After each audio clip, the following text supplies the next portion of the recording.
Bosisto has been harvesting in this area for over a century.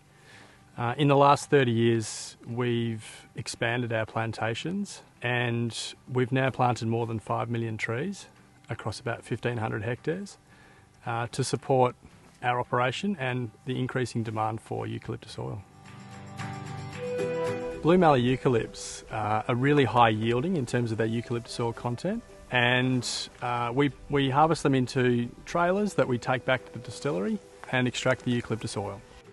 Because they're mallee trees, they just regenerate as well, so they regrow on sort of this 2-yearly cycle of harvesting that we do, and it makes it a really sustainable operation. It's a really high-grade medicinal oil and it just smells so beautiful.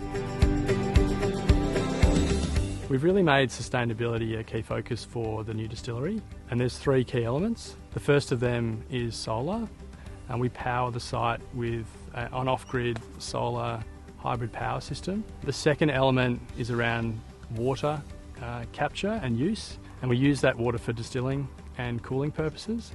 And the third element is around our use of leaf biomass post-distillation as a fuel, and any surplus biomass that isn't used as a fuel is spread across our paddocks.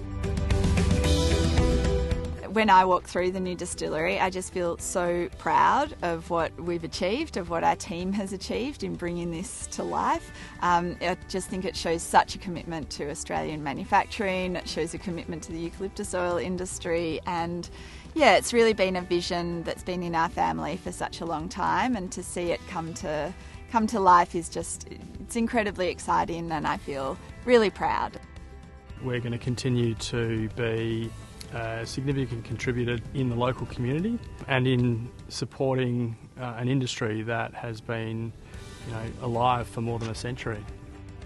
We're really excited for the people out there that love using eucalyptus oil. It's such a wonderful product, people love to use it, and this way, they will get to use it and their families will get to use it for generations to come. It's a privilege and it's an honour, and yeah, we're very lucky to be able to do it.